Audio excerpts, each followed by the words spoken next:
The wool of your collar is coarse and damp, chafing the raw skin of your neck until it bleeds. You are a schütze, the lowest atom in a vast, grey machine. Your world is defined by the mud of the training yard and the screaming breath of a drill sergeant in your ear. You spend your morning scrubbing a floor with a toothbrush, the lye stinging the cracks in your knuckles. You are less than a man. You are a piece of equipment to be broken and reshaped. The veterans look through you as if you are made of glass, and the officers do not even look at all. The hidden cost is your dignity. You learn to swallow your pride until it tastes like bile, realizing that your only purpose is to occupy a space until a bullet removes you from it.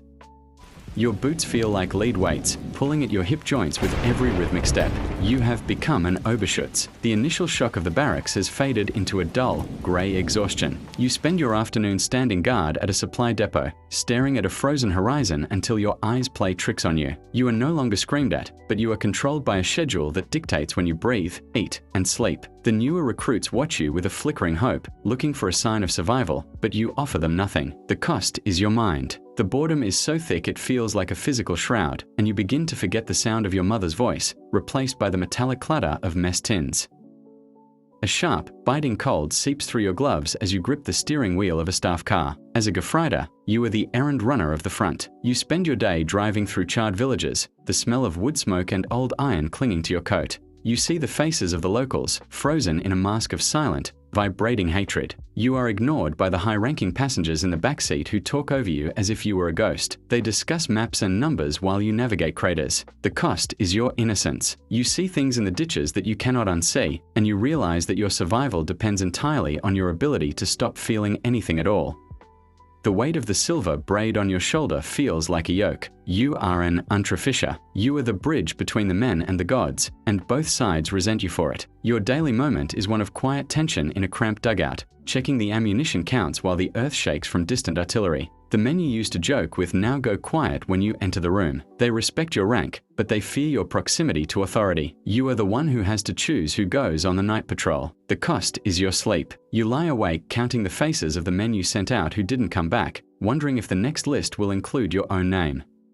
The air in the officers' mess is thick with tobacco smoke and a forced, desperate cheerfulness. You are a lieutenant. You wear a tailored tunic, but the fabric feels like a shroud. You spend your evening writing letters to the families of the dead, trying to find new ways to say the word hero when you know they died in a freezing hole for a hill that has no name. Your superiors treat you with a cold, professional expectation, while your subordinates watch your every move for a sign of weakness. The cost is your morality. You find yourself lying to the men to keep them moving, and lying to yourself to keep from screaming.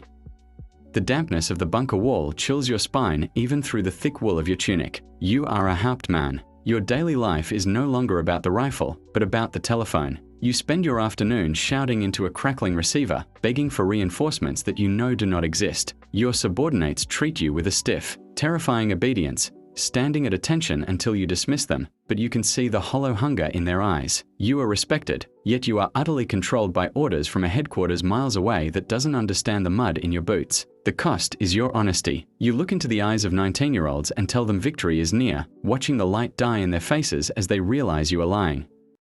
The smell of old paper and stale coffee defines your world as a major. You sit in a requisition shadow, far enough from the front that the artillery is just a rhythmic vibration in your teacup. Your day is a relentless cycle of reports, casualty lists, and supply requisitions. You are feared by the junior officers who bring you bad news, and you are a mere tool for the colonels above you. You spend your evenings staring at a map of a crumbling front, moving little wooden blocks that represent thousands of living souls. The cost is your connection to reality. The men have become numbers. 1,000 deaths is a smudge of pencil on a ledger, and you find yourself more upset about a missing shipment of winter coats than the lives they were meant to protect. A sharp, stabbing pain in your stomach reminds you of the ulcer you've been nursing for months. You are an Arbuст. You are the spine of the regiment, but the weight is beginning to crack your bones. Your daily moment is a formal dinner with local collaborators, where the food is rich but the atmosphere is poisoned. You have to smile and toast to a cause that you suspect is doomed, all while maintaining a mask of absolute confidence. Your subordinates treat you with a reverence that borders on worship, but it is a lonely altar. The cost is your freedom of thought. You are surrounded by fanatics and sycophants, and you realize that even a whispered doubt would be a death sentence. You are a prisoner in a high-collared uniform. The hum of a plane's engine vibrates through your teeth as you fly toward a high-level briefing. You are a general major. You wear the red stripes on your trousers, and every man you pass snaps to a salute as if moved by a single wire. Your day is spent in heated rooms with men who argue over the fate of entire cities. You are respected for your tactical mind. Yet you are constantly shadowed by political officers who watch your loyalty more closely than your strategy. The cost is your moral compass. You are asked to sign orders that you know will result in the systematic destruction of villages. You sign them because the machine requires it, and because you have climbed too high to step off now.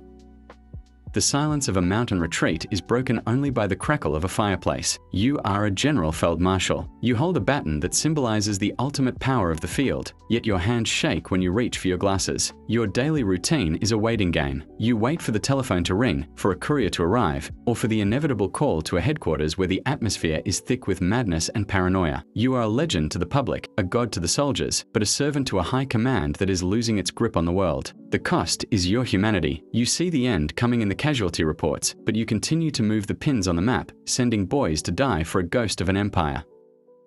The velvet of the armchair feels thin beneath your weight, a fragile barrier against the cold of the marble floor. You are a Reichsleiter. Your world is no longer the mud or the maps, but the whispered echoes of a gilded hallway. You spend your morning in a private office, reading intercepted letters from men you once called friends. You are the architect of a nightmare you no longer recognize. People do not look at you. They look at the floor, their bodies stiffening with a terror so profound it has become silent. You are feared as a god, yet you are controlled by a single, erratic will that can erase you with a stuttered word. The cost is your reflection. You avoid mirrors because you no longer see a face, only a collection of cold, jagged shadows. A faint, metallic taste lingers in the back of your throat, the flavor of a copper coin. You are the Reichsmarschall. You sit at a dinner table laden with silver and crystal, surrounded by masterpieces of art looted from across a continent. Your day is a performance of opulence designed to mask the smell of rot. You discuss the beauty of a Renaissance painting while thousands of miles away, the sky is black with the smoke of cities you ordered to be leveled. You are surrounded by men who laugh at your jokes and flatter your every whim, but their eyes are empty of anything but the desire to survive you. The hidden cost is the air you breathe. It feels heavy, as if the ghosts of a million choices are pressing against your lungs, making every breath a labor of will. Then, there is the absolute silence of the concrete. You are the Führer. You sit in a room deep beneath the earth, where the sun never reaches and the air is recycled and stale. Your daily ritual is a walk through a narrow corridor, your left hand shaking uncontrollably behind your back. You move pins on a map that represent armies that have ceased to exist. You are the center of the world, yet the world has shrunk to the size of a bunker. You are a deity in the mouths of millions, but in this room, you are a flickering candle in a drafty cellar. The fear you once instilled in others has returned to inhabit your own skin. You trust no one. You check the seal on every bottle of water and watch the shadows behind the guards. The final level is not a throne, but a quiet, mundane ending. You sit at a small wooden desk. The light from a single lamp casts a long, distorted shadow against the grey wall. There are no salutes here. There is no music. You pick up a small, silver-cased cyanide capsule. It is light, cold, and smooth in your palm. You turn it over, watching the way the dim light glints off the metal. This is the sum of your climb. This is the peak of the mountain. You place the capsule on the desk next to a half-empty glass of water. You reach for a pen to sign a final piece of paper, but your hand stops. You simply stare at the water, watching the way a tiny vibration from a distant, surface-level explosion creates a small, perfect circle on the surface. You wait for the circle to disappear. It never does.